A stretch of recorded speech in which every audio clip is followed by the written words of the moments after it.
성 PD의 비밀 야담. 죽은 처녀를 살려 결혼한 총각. 옛날 옛적 충청도 보은 지역 구병산 아래에 잘생긴 나무꾼이 살았습니다. 이 나무꾼의 나무는 불티나게 팔렸습니다. 부잣집 마님들은 서로 이 나무꾼의 얼굴 한 번을 보려고 줄을 섰습니다. 언년아, 나무꾼 도끼는 아직 안 온 것이냐? 나무는 꼼꼼하게 잘 사야 하니까 꼭 내게 알리거라. 알았구먼요 마님. 근디 마님은 불을 한 번도 지펴본 적도 없는디. 나무를 어떻게 꼼꼼하게 보신대요? 그건 네가 신경 쓸 거 없고 나무꾼이 오면 알리기나 하거라. 마님들은 나무꾼의 나무를 보며 공연히 트집을 잡곤 했습니다. 나무를 너무 허술하게 묶었구먼. 나무를 조금 더 채워서 다시 가져오게.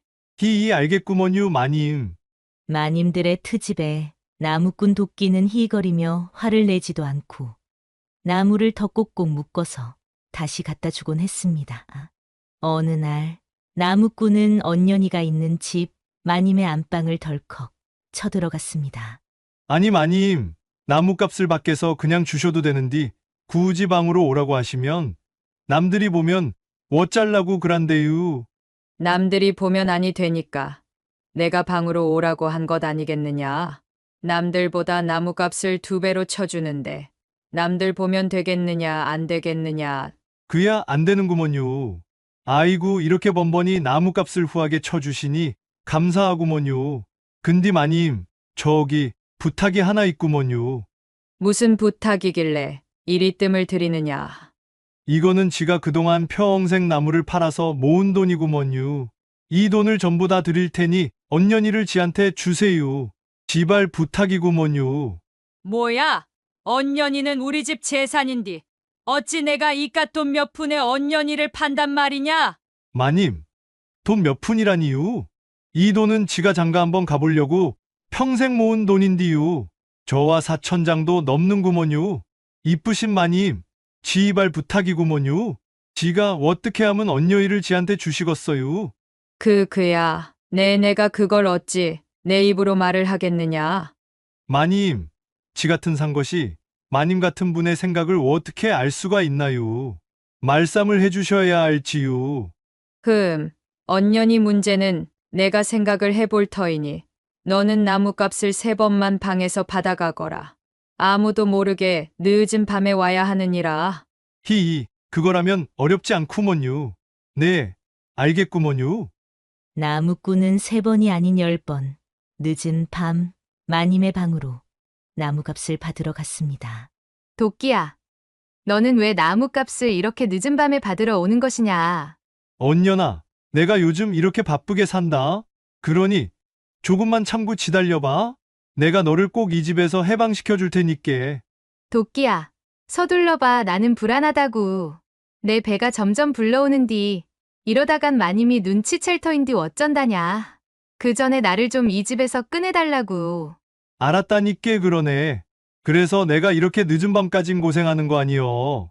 나무꾼 도끼는 10번의 밤마다 마님의 비위를 잘 맞춘 덕분에 언년이를 데리고 와서 찬물 놓고 식을 올리고 함께 살 수 있었습니다.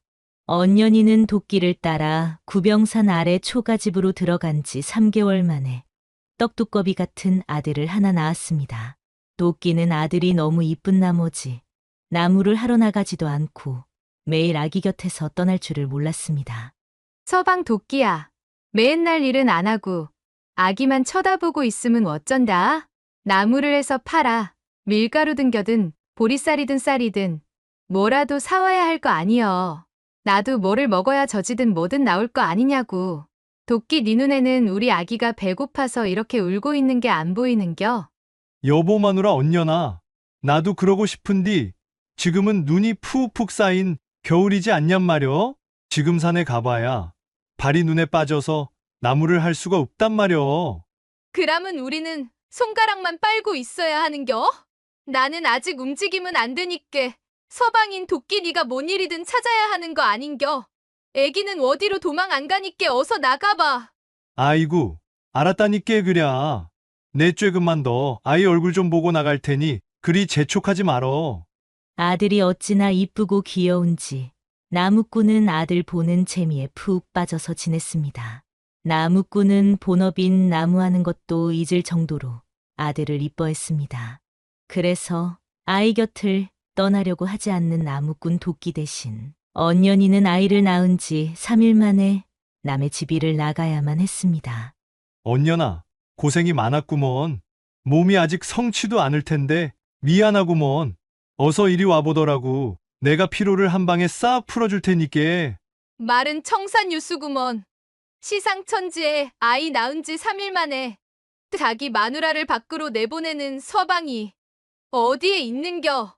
아이고, 내 팔자야. 노비 팔자 면에서 좋아라 했더니 이거는 노비보다도 더 고생이니 이거야 원. 언년아, 내 일이 미안하다고 하잖아. 나무꾼은 일하고 온 부인을 지극정성으로 사랑했습니다. 세월은 흘러 아들은 건강하니 무럭무럭 자라났습니다. 세 식구는 단칸방에서 지냈는데 나무꾼은 아들이 워낙 귀하고 이뻐서 대소변을 보러 밖에도 내보내지 못했습니다. 아니, 서방 도끼야. 아기를 변소에도 안 내보내면 어쩐다. 변소라니 그런 위험한 데를. 귀하디 귀한 우리 아들을 어찌 내보낸단 말여? 행여 잘못 쳐서 빠지기라도 하면 어쩌려고. 안 되지요, 암. 절대 안 되는구먼. 아이고, 머리야. 내 서방 도끼가 이렇게나 꽉 막히고 답답한 인간인 줄은 내 미처 몰랐구먼. 나무꾼은 아랫목에서 밥 먹으면 아들을 윗목에다 대소변을 보게 했습니다. 아랫목에서 사랑을 할라치면 윗목에 아들을 옮겨 눕히고 윗목에서 사랑을 할 때는 아들을 아랫목에 옮겨 눕혔습니다. 아이가 자라서 팽이치기를 하려고 팽이를 만들려고 하면 힘들다고 못 만들게 하고 연이라도 날리고 싶다 하면 힘들다고 못하게 하였습니다. 아이는 아무 놀이도 못 해보고 그저 귀하게만 컸습니다.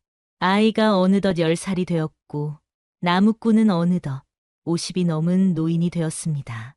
어느 날 나무꾼은 언년이가 일하러 나간 동안 골똘히 생각했습니다. 내 나이 어느덧 100발에 50이구먼. 내가 언제까지 우리 아들을 보살펴 줄지 모르겠구먼. 내가 죽고 없다 하더라도 우리 아들이 혼자서도 잘 살아야 할 텐디. 어쩌면 좋다. 나무꾼은 몇 날 며칠 고민을 하더니 이윽고 결심을 했는지 아들을 불러 앉혔습니다. 내 아들 삼보가, 귀하디 귀한 우리 아들 삼보가, 너도 이제 클 만큼 컸으니 이제 집을 나가거라.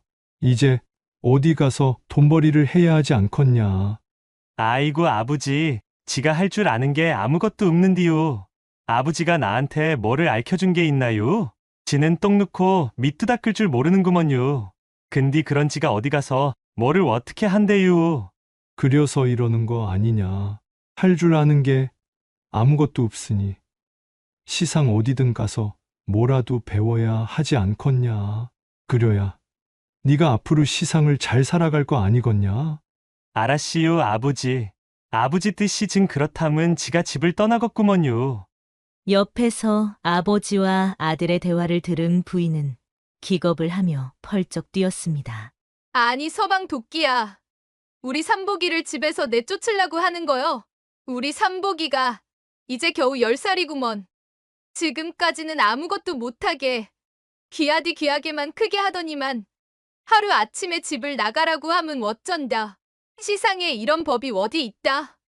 우리 삼복이가 나가면 나도 이 집을 나갈 거구먼. 그러니 그리 알더라고. 이놈의 여편네가 사람 마음을 몰라도 유분수지. 내가 삼복이가 미워서 집을 나가라고 하는겨? 우리 삼복이가 우리가 시상에 없더라도 잘 살아야 할 거 아니건남. 그럴라면 어디 가서 뭐라도 배워야 할 거 아니여. 내 나이가 벌써 50이여. 언제 어디서 시상을 떠날지 모르는 일 아니냐고. 그러니께 언년이 너도 더 이상 떠들지 말고 내 말을 따라주면 좋겠구먼. 그래서 삼복이는 갑자기 집을 떠났습니다. 무작정 집을 나간 삼복이는 걷고 걸어서 경기도 어느 부잣집에서 다짜고짜로 머슴을 살았습니다. 3년을 밥만 얻어먹으면서 세경을 안 받고 착실하게 일을 해줬습니다. 부자 주인은 세경도 안 받고 열심히 일하는 삼복이가 마음에 쏙 들었습니다. 삼보가, 너 우리 집에서 계속 머슴 살지 않으련? 그러면 내 세경을 넉넉하게 주마. 알았시유. 지하 먹여주고 재워주기만 해도 감사하구먼요. 그란디 세경까지 주시니 더 감사하구먼요. 부자의 말에 삼복이는 못 이기는 척 그 집에서 눌러 살았습니다. 삼복이의 나이도 어느덧 30이 넘었습니다. 삼복이는 언제까지 이 집에서 머슴을 살 수는 없다고 생각했습니다. 그래서 그동안의 세경을 달라고 하자 주인은 돈 100냥을 주었습니다. 삼복이는 돈 100냥을 가지고 서울의 변두리에 사는 용한 점쟁이 집을 찾아갔습니다. 이보시오. 당신이 서울에서 가장 용하다는 점쟁이요? 여기 돈 100냥이 이슈. 내가 그동안 20년을 머슴 살아서 번 돈이요. 내가 이 돈을 줄 테니 내 평생 운을 좀 봐주슈. 내가 앞으로 어떻게 살지, 잘 살지 못 살지, 장가는 가게 될지 못 가게 될지, 아이는 또 낳을지 못 낳을지 좀 봐주시오. 점쟁이는 삼복이의 관상을 한참 보더니만 집사를 불러 말했습니다. 집사는 어디 가서 장정 2명만 데려오거라. 그리고 섬도 하나 가져오거라. 집사가 2 장정과 섬을 가지고 오자 점쟁이는 곡식 담는 섬 속에 삼복이를 꽁꽁 묶어서는 장정들에게 말했습니다. 불암산이라는 곳 어디쯤에 가면 열리지 나무가 있는데 그 나무에다가 삼복이를 갖다 매달아 놓고 오거라. 꼭 열리지 나무에다 묶어야 하느니라. 하는 것이었습니다. 삼복이는 꼼짝없이 섬 속에 묶여서 불암산 열리지 나무에 대롱대롱 매달렸습니다. 돈 100냥을 뺏긴 것은 억울하다만 내가 어떻게든 여기서 살아나가야겠다. 내가 나가기만 하면 이놈의 점쟁이를 가만두나 봐라. 이렇게 생각한 삼복이는 이빨로 밧줄을 끊기 시작했습니다. 한참을 실랑이를 하다가 겨우 밧줄을 끊어내고 땅으로 내려왔습니다. 그때 어디선가 가냘프게 작은 목소리가 들렸습니다. 사람 살려요. 거기 아무도 없나요? 사람 살려주세요. 삼복이는 소리 나는 쪽으로 가보았습니다. 그곳에는 만든 지 얼마 안 되는 듯한 잔디가 파란 무덤이 하나 있었는데 소리는 그 속에서 났습니다. 애구먼이나 땅 속에서 소리가 들리네. 이건 필시 귀신 소리일 거구먼. 제발 저를 살려주세요. 소리는 땅 속에서 계속해서 났습니다. 삼복이는 돌멩이를 가져다가 무덤의 흙을 걷어냈습니다. 무덤 속에는 관이 하나 있었는데 소리는 그 관 속에서 나는 것이었습니다. 삼복이는 돌멩이로 관에 박힌 못을 빼고 관 뚜껑을 열었습니다. 다행히 그곳에는 예쁜 옷을 입은 여자가 거의 다 죽어가는 얼굴로 누워 있었습니다. 제발 저를 살려주세요. 저는 귀신이 아닙니다. 아직 살아있는 사람이에요. 제발 저를 믿으시고 저를 살려주시면 이 은혜는 잊지 않겠습니다. 여자는 모기만한 목소리로 삼복이에게 구원을 요청했습니다. 삼복이는 여자를 업고서 불암산의 바위들을 기어 내려왔습니다. 마을 가까이에 오자 오두막집이 하나 보였습니다. 오두막집은 비어있는 집이었습니다. 삼복이는 여자를 오두막집에 눕히고는 따뜻하게 물을 데워서 여자를 씻기고 이 집 저 집에 가서 밥을 빌어다가 미음을 끓여서는 여자를 간호했습니다. 며칠이 지나자 여자가 기운을 차렸습니다. 이것이 어떻게 된 일입니까? 저는 누구이고 제가 왜 이곳에 있는 건가요? 지도 잘 몰라요. 실은 나도 죽을 뻔한 사람이구먼요. 그런데 여차저차해서 살았고 또 여차저차해서 아가씨를 구하게 된 것이구먼요. 삼복이는 여자에게 그동안 있었던 일을 이야기해 주었습니다. 아이고 저를 살려주신 생명의 은인이시군요. 이제부터 당신은 제 서방님이십니다. 서방님 고맙습니다. 여자는 삼복이의 품에 안겼습니다. 남의 집 머슴살이 하느라 여자도 모르고 청춘을 보낸 삼복이는 꿈을 꾸는 것 같았습니다. 삼복이는 누구한테 배운 게 없었지만 음양의 이치를 스스로 깨달았습니다. 내가 뭐라고 불러야 하는지 모르겠구먼. 그냥 여보라고 불러야겠구먼. 여보, 당신은 하늘에서 내려온 선녀 같구먼. 어쩜 이리도 곱단 말이오. 하늘에서 내려왔슈. 땅에서 솟았슈. 호, 서방님, 저는 땅에서 솟았다면서요. 그나저나, 이제 제 기억이 났습니다. 제가 누구인지 생각이 났습니다. 서방님, 제게 종이와 붓 좀 구해다 주십시오. 삼복이는 마을로 가서 종이와 붓을 구해다 여자에게 주었습니다. 이 편지를 가지고 한양의 서판서 집을 찾아가 주세요. 그곳이 제 친정집이랍니다. 그곳에 가서는 제가 여기 있다고 알려주시면 됩니다.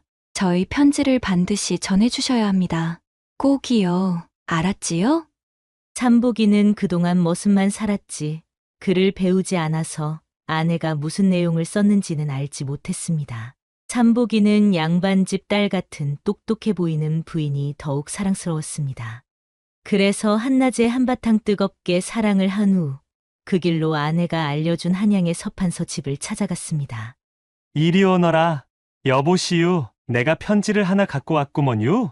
중요한 거니께 대감마님한테 직접 전하게 해주시유. 어떤 놈이 이리 소란한 것이냐? 소인이 서차를 하나 가지고 왔습니다유. 이 집 딸이 살아있구먼유. 지금 불암산 밑에 있는 마을에 살고 있다고 알려드리라고 해서 이렇게 달려왔구먼유. 어디서 촌놈 하나가 와서 귀신 씨나락 까먹는 소리를 하는 것이냐? 우리 아가씨가 살아있다니 그것이 말이나 되냔 말이다. 우리 아가씨가 죽은 지 벌써 일주일이 넘었는데 별 미친놈을 다 보겠네. 저리 썩 꺼지지 못하겠느냐? 대감마님 아시면 너는 당장 죽음을 면치 못할 것이다. 다시는 이 집에 얼씬도 하지 말거라 알겠느냐? 아니, 이 편지만 대감께 전해준다고 하지 않았슈? 지발 이 집 따님의 편지를 대감께 전해주게 해주시오. 삼복이는 대문 밖에서 큰 소리로 대감마님을 외쳤습니다. 대감마님! 대감마님! 마님께 전해줄 것이 있구먼유. 어서 밖으로 나와 보셔요. 어찌 이리 밖이 소란스러운 것이냐? 아니 어떤 미친놈이 와서는 대감마님을 뵙겠다고 저러지 뭡니까? 무슨 일이라더냐? 아니다. 내가 직접 물어보마. 어서 들여보내도록 하거라. 서판서는 꺼벙하고 순진하게 생긴 삼복이를 위아래로 훑어보았습니다. 삼복이는 서판서에게 넙죽절을 올렸습니다. 그래, 나를 보자고 한 이유가 무엇이냐? 네, 대감마님. 지는 이 편지를 전해주러 왔구먼요. 서판서는 삼복이가 준 편지를 펼쳐보았습니다. 그 편지는 딸의 필체가 틀림없는 딸의 편지였습니다. 이것을 어디서 났느냐? 우리 딸이 정말로 살아있는 것이냐? 네가 만나 보았느냐? 삼복이는 그동안 있었던 일을 이야기했습니다. 서판서는 가마를 두 채 대령하더니 삼복이 보고 가마에 타라고 하는 것이었습니다. 삼복이는 걸어가겠다고 말하고 여자가 있는 오두막집으로 서판서를 안내했습니다. 서판서는 딸이 아직 살아있는 것을 확인하고는 기쁨에 딸을 끌어안고 울었습니다. 그리고는 딸을 가마에 태워 집으로 돌아가려고 했습니다. 아버지, 이분은 저를 살려준 생명의 은인입니다. 이분은 제 서방님이시기도 합니다. 서방이라니? 무슨 그런 잠꼬대를 하느냐? 내가 이 사람한테는 충분히 보상을 하마. 그러니 이 사람은 여기 두고 너만 올라가자. 아닙니다. 아버지, 이분은 제 생명의 은인이기도 하지만 저와 결혼한 제 서방님이십니다. 뭐라고? 아이고 세상에나. 이런 상놈하고 기하디기한 네가 결혼을 했단 말이냐? 네가 어디가 못나서 이런 천민한테 시집을 갔단 말이냐? 내노라 하는 양반 집에서 네 혼처야 얼마든지 들어올 텐데 네가 뭐가 아쉬워서 그런 결정을 했단 말이냐? 여자는 삼복이가 가지 않으면 자기도 집에 돌아가지 않겠다고 했습니다. 삼복이는 한양으로는 가지 않겠다고 했지만 여자는 끝까지 삼복이와 함께 가겠다고 고집을 피웠습니다. 그래서 삼복이는 여자와 함께 한양의 서판서 집으로 가게 되었습니다. 삼복이는 서판서 집에서 아무 일도 하지 않고 좋은 옷 입고 좋은 것 먹으면서 호요식을 하며 세월을 보냈습니다. 어느 하루 여자는 삼복이를 불러 앉혀놓고 말했습니다. 서방님이 글을 배운다면 아버지가 판서인데 무슨 자리인들 안 해주시겠어요? 저한테서 글을 배워보시면 어떨지요? 돈 내고 배우는 것도 아니고 부인한테 배우는 거면 그 뭐 어렵겠슈. 그럼은 지금 당장부터 공부해요. 삼복이는 부인한테 글을 배우기 시작했습니다. 삼복이는 부인이 하늘천을 알려주면 땅지를 했고 거무련을 알려주면 누르랑을 했습니다. 삼복이는 머리가 좋아서 글을 배운 지 1년도 안 돼 사서삼경을 줄줄 다 외웠습니다. 저 판서는 사위인 삼복이의 머리가 비상한 것을 알고는 관직에 일자리를 만들어주고 곁에 두었다고 합니다. 그 후 삼복이는 어머니 아버지를 모셔다가 잘 모시고 잘 살았다고 합니다. 또 다른 이야기로는 부인이 삼복이에게 아무리 글을 가르쳐도 글 공부하는 것이 몸에 배지 않은 삼복이가 힘들어하자 글 공부 가르치는 것을 포기했다고 합니다. 아버지에게 쫓김을 당한 딸은 삼복이에게 글 공부 대신 집신 삼는 기술을 가르쳤다고 합니다. 삼복이는 집신 삼는 데에 재미를 느끼고 재능을 보여 하루에 집신을 몇십 켤레씩 삼아서 장인인 서판서보다도 부자가 되었다고 하는 이야기입니다. 삼복이가 집신을 삼아서 부자가 되었다는 말이 믿기 힘든 말인 것 같지만 정약용의 목민신서에 보면 집신을 삼아서 부자가 된 사람 이야기가 나옵니다. 토정 이지함이 고을 사또가 되자 큰 집을 지어서 빌어먹는 백성을 모여 살게 하고 수공업을 가르쳤다. 가장 손재주 없는 사람은 볏짚을 주고 집신을 삼게 했다. 하루에 10켤레를 만들어 팔아 하루 양식을 마련하고 남는 것으로는 옷을 지어주니 몇 달 만에 먹고 입을 것이 넉넉해졌다. 고 하는 이야기가 바로 그것입니다. 이 이야기의 배경은 토정비결의 저자로 알려진 이지함이 포천 현감을 지낼 적일입니다. 이지함은 먹고 살 길이 막막한 포천의 백성들에게 무슨 기술을 가르쳐야 하나 고민하다 단시간 내에 가장 쉽게 배울 수 있는 기술인 집신 삼기를 가르쳤습니다. 포천에서 집신을 가장 튼튼하고 빠르게 삼는다는 노인을 스승으로 모셔다가 합숙을 시켰습니다. 자격 조건은 땅이 없어 농사도 못 짓고 미천할 돈이 없어 장사도 못하는 자들에게 우선적으로 가르쳤습니다. 집신 삼기는 특별한 기술 없이도 할 수 있는 반복 작업이었고 혼자서도 할 수 있고 여럿이 모여서도 할 수 있는 일이었기 때문입니다. 하루 10켤레만 만들면 그 시절에 먹고 살기 충분했다고 기록하고 있습니다. 집신 삼는 재료인 지피야 시골에서는 공짜로도 얻을 수 있는 흔한 것이었고 게다가 집신의 재료는 볏짚뿐만 아니라 왕골이나 삼배도 가능했고 물가의 부들도 가능했습니다. 또 선비들이 글 연습한 한지종이도 좋은 집신의 재료가 되었습니다. 심지어 면실을 꼬아서 만들기도 했으며 쌀이대나 칡줄기도 좋은 재료가 되었습니다. 집신을 마로도 만드는데 그것은 특별히 미툴이라고 불렀습니다. 집신은 금방 닳아서 새 집신이 필요했기 때문에 수요자는 넘치고 넘쳤습니다. 아끼고 아껴서 신는다고 해봐야 집신은 석 달을 버티기 힘들었습니다. 그래서 집신 삼기는 조선시대에 가장 인기 있는 부업이었다고 합니다. 농사 짓는 사람들도 비가 오는 날에는 방 안에서 집신을 삼았습니다. 절에 있는 스님들도 겨울에는 집신을 삼아서 돈벌이를 했습니다. 그러다 보니 직업이 집신을 삼는 사람도 생겨났습니다. 영조정조 시기 효전 심노숭이라는 사람은 당파 싸움에 밀려 1801년 경상도 기장현으로 유배를 가게 됩니다. 심노숭은 그곳에서 약 6년간 유배 생활을 하며 매일의 일상을 하루도 빠짐없이 일기를 썼습니다. 그가 6년 동안 쓴 일기인 남천일록에는 집신을 삼아 재벌이 됐다는 송세흥의 이야기가 나옵니다. 집신 장사 송세흥은 3살 때 부모로부터 버려진 뒤 송시성을 가진 사람에게 키워졌는데 낮에는 품팔이를 하고 밤에는 집신을 삼았다고 합니다. 그는 후추를 눈에 발라 잠을 쫓으면서까지 집신을 열심히 만들어 팔았습니다. 그리고 집신을 더 열심히 만들기 위해서는 산으로 가는 것이 좋겠다는 생각에 중이 되었습니다.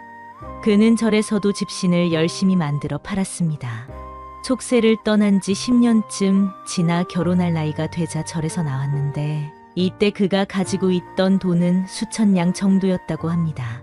지금의 가치로 그때 돈 1000냥이 지금의 7천만 원 정도 된다고 하니 그의 재산은 수억 원이 넘었던 것이었습니다.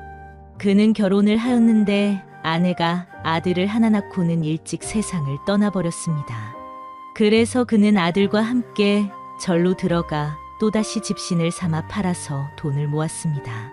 그리고 10년쯤 지난 뒤 이번에는 아들이 결혼할 나이가 돼서 절에서 나왔습니다. 절에서 나올 때 부처님에게 밭 하나를 사서 시주를 드리고 나왔다고 합니다. 총세응은 이제 마을에서 알아주는 어엿한 부자로 행세를 할 수 있었습니다. 그러나 그는 검소하게 생활했습니다. 그러나 결코 인색하지는 않았다고 합니다. 마을에 어려운 일이 있으면 큰 돈을 서슴지 않고 내놓았습니다. 마을 사람들을 위해 강에 돌다리를 놓아주기도 했습니다. 마을 사람들은 그런 그에게 기념비를 세워 보답했습니다. 현재 기장군 기장읍 동부리에 있는 청강교비가 바로 그가 돈을 쾌척해서 세운 다리입니다. 기장현이 생긴 후로 기장읍을 흐르는 청강에는 나무로 된 다리가 놓였지만 이 다리는 매년 홍수에 떠내려가곤 했습니다. 이에 1758년 영조 34년 기장읍의 박창희가 나무다리를 돌다리로 바꾸자고 제안하였습니다. 읍내의 여러 사람들이 호응하여 드디어 청강교가 건립되었습니다. 청강교가 완공된 후 마을 사람들은 이를 기념하여 청강교비를 세웠는데 비문은 당시의 기장 현감인 김수환이 썼습니다. 이 비문의 내용에 송세응이 돈을 대서 다리를 세웠다고 기록되어 있습니다. 송세응은 98세까지 살다 세상을 떠났다고 하니 98세면 지금으로서도 장수했다고 할 수 있겠습니다. 그는 자기 상여를 매줄 일꾼들이 신을 수십 켤레의 집신을 만들어 놓고 눈을 감았다고 하네요. 오늘의 이야기에는 서사가 둘로 나눠져 있는데요. 앞부분에는 나무꾼 도끼가 노비 언년이와 결혼해서 삼복이를 키우는 과정과 뒷부분에는 삼복이가 부잣집 딸과 결혼해서 팔자를 바꾸는 이야기로 돼 있습니다. 이야기 중 나무꾼 도끼는 노비인 언년이를 돈으로 사서 결혼을 하는데요. 나무꾼이 언년이를 살 때 치른 가격은 저와 4천장이라고 했습니다. 노비의 가격은 경국대전에 보면 저와 4천장이었는데 당시 말 한 마리 가격과 비슷한 수준이었습니다. 족대전에서도 공정 가격은 100냥이었습니다. 그러다가 18세기에 오면 노비 가격은 10냥 전후로 폭락합니다. 17세기 중반 이후부터 나라에서는 노비에게도 군역을 부과하였고 도망노비를 추적하는 것에 제한을 주다 보니 주인의 이익이 크게 줄어들었기 때문입니다. 그 당시 종이돈 한 장은 쌀 한 대에 해당하는 가격이라고 합니다. 그래서 계산해보면 젊은 노비는 1.6kg 곱하기 4천장이니 쌀 6,400kg이 가격이었습니다. 쌀 한 가마니 무게를 80kg으로 보면 6,400kg에서 80kg을 나누면 젊은 노비는 쌀 80가마의 가격이었다고 할 수 있습니다. 이 노비 가격은 조선 태조 때 노비 가격을 올려라 명하여 금액이 산항된 것입니다. 태조실록 7년 6월 18일 기록을 보면 물은 노비의 값은 많아도 오승포 100쉰필에 지나지 않는데 말값은 4,500필에 이르게 되니 이것은 가축을 중하게 여기고 사람을 경하게 여기는 것이므로 도리에 거슬리는 일입니다. 원컨대 지금부터는 물은 노비의 값은 남녀를 논할 것 없이 나이 15세 이상에서 40세 이하인 자는 400필로 하고 14세 이하와 41세 이상인 자는 300필로 하여 매매를 논정하기로 하고 이를 일정한 법으로 삼게 하며 그 현재 도망 중에 있는 노비의 역가는 매 한 명마다 1개월에 오승포 3필로 하고 연월이 비록 많더라도 그 값에 지나지 않게 하소서 하니 임금이 그대로 윤하였다 라고 하였습니다. 오늘 이야기는 충북 보은지방 구병산 아래에 전해지는 이야기였습니다.